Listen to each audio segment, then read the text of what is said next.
अस्सलाम वालेकुम दोस्तों, आप देख रहे हैं जेंटलमैन इन्फो। दोस्तों, आपने अक्सर बिजली की नंगी तारों पर परिंदों को बैठे देखा होगा।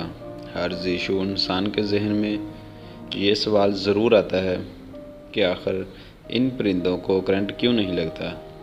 आखिर वो कौन सी वजूहात हैं जिनकी बिना पर परिंदों को इलेक्ट्रिक करंट नहीं लगता। आज की वीडियो में मैं आपको बताऊंगा परिंदों को इलेक्ट्रिक करंट क्यों नहीं लगता। अगर इंसान इन परिंदों की तरह तारों पर बैठ जाए तो क्या इंसान को करंट लगेगा। दोस्तों, अगर आप हमारे चैनल पर नए हैं तो हमारे चैनल को सब्सक्राइब कर लें ताकि हर आने वाली इन्फॉर्मेटिव और टेक्निकल वीडियो आपको टाइम पर मिलती रहे। जैसा कि आमतौर पर घरों में इस्तेमाल होने वाली बिजली 220 वोल्ट की होती है, जबकि जिन तारों पर परिंदे बैठे होते हैं वो 11,500 वोल्ट या 13,500 वोल्ट भी होती है। कहाँ 220 वोल्ट और कहाँ 13,500 वोल्ट, मगर फिर भी परिंदों को करंट नहीं लगता। तो दोस्तों, परिंदों को करंट लगने की सबसे बड़ी दो वजूहात हैं। पहली वजह क्लोज सर्किट का मुकम्मल ना होना, दूसरी वजह पाथ ऑफ रेजिस्टेंस। दोनों वजूहात को बारी बारी डिस्कस करते हैं। करंट इलेक्ट्रॉन के बहाव को कहते हैं।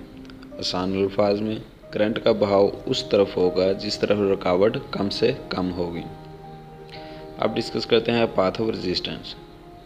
परिंदों के पाँव की जिल्द खुरदरी होती है, अक्सर आपने देखा होगा, और खुश्क होती है जैसे स्केल होता है।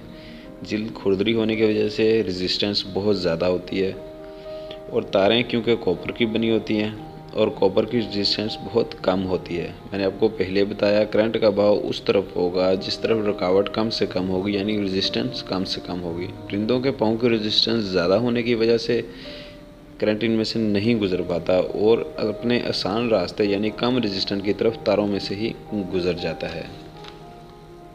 लेकिन परिंदों को करंट न लगने की सबसे बड़ी वजह सर्किट का मुकम्मल ना होना। अब मैं आपको बताता हूँ सर्किट मुकम्मल कैसे होता है। घरों में इस्तेमाल होने वाली एशिया मसलन पंखा, फ्रिज वगैरह, जिनको चलाने के लिए दो तारों का होना ज़रूरी है। एक फेज़ होती है, दूसरी न्यूट्रल होती है। आमतौर पर ब्लैक तार न्यूट्रल, जबकि रेड वाली तार फेज़ के लिए होती है। अब मैं आपको बताता हूँ कि इसका मकसद क्या है। रेड वाली तार में से करंट आता है, बल्ब को जलाकर ब्लैक वाली से वापस चला जाता है। इसे हम कहते हैं क्लोज सर्किट। अगर हम ब्लैक तार जो कि न्यूट्रल है को काट दें जिससे करंट वापस जा रहा था, तो बल्ब बंद हो जाएगा, क्योंकि करंट के जाने का रास्ता बंद हो चुका है। अब सर्किट मुकम्मल नहीं है, यानी किसी भी चीज़ से करंट गुजारने के लिए सर्किट का मुकम्मल होना ज़रूरी है, चाहे वो कोई चीज़ हो, बल्ब वगैरह, इंसान हो या परिंदा हो।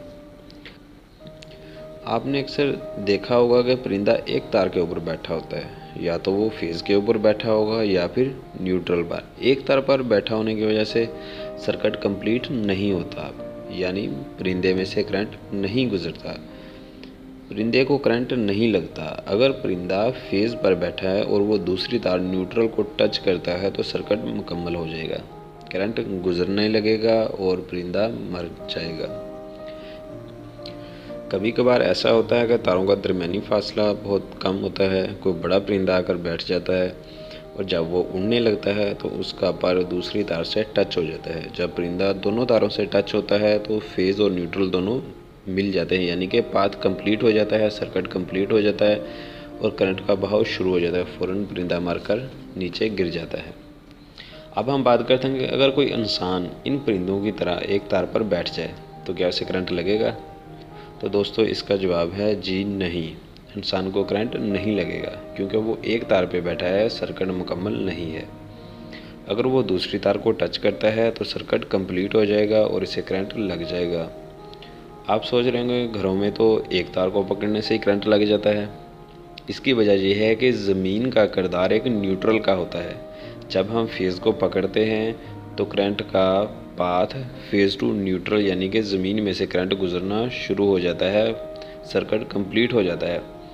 अगर हम ज़मीन पर ना खड़े हों, किसी लकड़ी या प्लास्टिक वाली चीज़ के ऊपर खड़े हों, तो हमें करंट नहीं लगेगा, बशर्ते कि वो लकड़ी सूखी होनी चाहिए। दोस्तों, उम्मीद करता हूँ आपकी ये कन्फ्यूजन दूर हो गई होगी। अगर आपको वीडियो अच्छी लगी है तो वीडियो को लाइक करें, कमेंट करें, दोस्तों के साथ शेयर करें और मज़ीद इस तरह की इन्फॉर्मेटिव टेक्निकल वीडियोज़ के लिए हमारे चैनल को सब्सक्राइब कर लें। मिलते हैं इंशाल्लाह एक नई वीडियो के साथ।